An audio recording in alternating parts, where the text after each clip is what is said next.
One of the best shows of 2019 has returned for a 1-hour special. Is this episode of Euphoria worth watching? Let's do it. What is up, Flick fans? Welcome back to the channel. If you guys remember my end of the year list last year, I put Euphoria really high up there. I thought the show was spectacular. Obviously, so did the Emmy voters, giving Zendaya Best Actress, and oh my goodness, she deserved it. She was spectacular. But now we have the first of two special episodes filmed in the midst of the pandemic. This is a Christmas special titled Trouble Don't Last Always, and it may not be the episode that you're anticipating. By the way, I do want to give a spoiler warning if you haven't seen this episode. It's out right now on HBO Max, but since it's just one episode, I figured we'd just dive right in and talk about what the episode consisted of, what that introduction means and meant, and how exactly things are going to play into or transition into the next episode and then season 2. Of course, I need your comments down below, and let's get into it. And the description says, in the aftermath of being left at the train station by Jules and relapsing, Rue celebrates Christmas. And we all remember that finale, the spectacular way that it ended, the best transitioning in a music video into a television show that I have ever seen. And what a creative way to show us what actually happened to her in that final episode. And starting out in this episode, we get kind of a sweet moment between Rue and Jules. I'm sitting back thinking, wait a second, they're together again. She's laying in bed. They come together and share a handful of sweet moments. And you slowly start to realize as she goes back into what she's fallen into throughout the series that this is something that unfortunately isn't actually happening. It's almost like this fantasy, but she even falls back on her addiction in the fantasy and then walks out of the bathroom. We see that she's in a diner and Ali is there to speak with her. Now, I did not know what was in store with this episode, and I think that's the case for a lot of people because I'm already seeing some negativity on Twitter. And listen, I understand. Sometimes we get episodes of the shows that we love where it takes place in one location. A lot of it's just dialogue. Nothing exciting happens. It's not cutting back and forth between different characters. But we do have to keep in mind that, again, this was filmed in the midst of the pandemic. This was an episode written specifically to give fans something to tide us over into season 2. Barry Levinson is, once again, our writer and our director here, and I think he does a fantastic job, even though there isn't too much to do because it really is just a conversation. Well, this is simplifying it. Just a conversation between these two characters, a character in Ollie who popped up, I believe, 3 to 4 times last season, and when he would come in, he would make a massive impact, but we didn't get enough of him, in my opinion.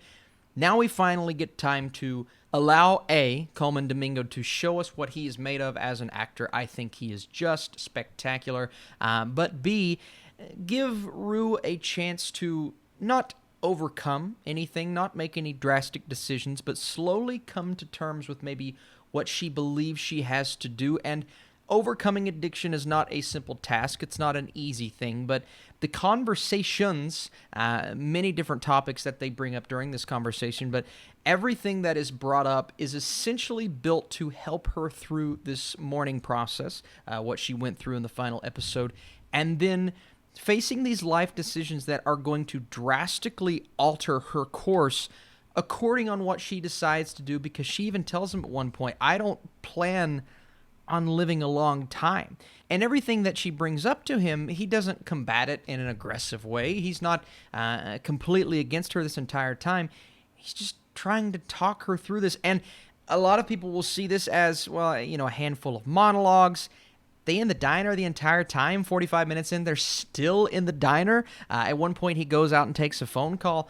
But yes, that's all this is. It's a back and forth between Ali and Rue. And I have to tell you, this is some of the best writing I have seen in so long. I did not expect to sit down and see what I saw just now, because Euphoria, it is extravagant. The cinematography is fantastic. There are so many beautiful sequences, but there's always that aggressive uptick in pacing throughout certain episodes, and it feels like we're always doing something, and that's fine. That's part of what made us love the show, but I love the fact that we can just sit down, have a very important conversation in terms of where Rue is right now, and allow her to maybe see his perspective, see his point of view. At one point, he tells her, listen, I've been at rock bottom before. I watched my father beat my mother growing up, and I always imagined myself taking him down. And then at one point, and I'm just kind of paraphrasing, he found himself in almost the exact same situation with his wife and his daughters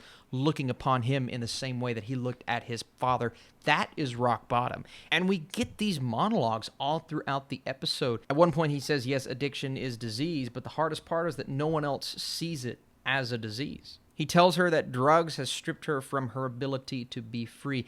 Everything that is good to you isn't always good for you. I don't even know if that was him. That may have been one of the workers in the diner that I think is the only other character actually in the episode. Yes, we have the fantasy, but yeah, it's a one-on-one conversation, and that's not what everyone's going to be expecting. I don't know if everyone's going to love that, but as someone who was kind of looking for an episode to transition us, to take what we saw in that final episode and give Rue an opportunity to sit and breathe for just a second. And yes, we see the emotion on her face, especially that final shot where we're slowly zooming in. But both of these performances here, I mean, this is phenomenal. This is one of the best hours of television just in terms of dialogue that I've seen in a long time. And I personally, just wrapping up my thoughts as a whole, I personally thought this episode was spectacular.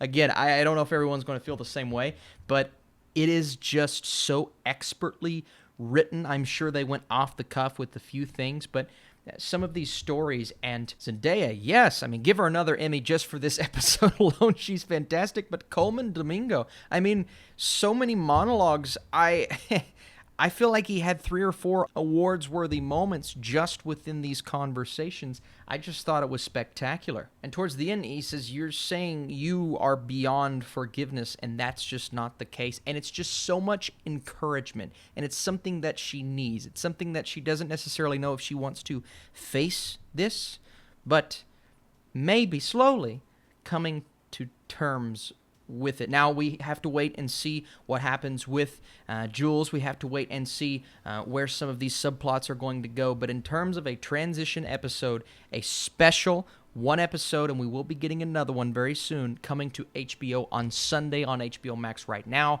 I thought this was spectacular. It's really hard to give a score to a single episode, but I will tell you that I loved it. Just everything that it was able to give me as someone who was a fan of what we normally get, but to sit down, strip everything back, see what I saw, and you have to keep in mind that they were filming this during the pandemic, so it's not like they could do too much, but it just felt necessary. It really did. I didn't know if it would feel necessary or not, so this is just kind of me spewing out all of my thoughts. I need to know what you guys think. This is an open forum, an open discussion to talk about the brand new episode of Euphoria.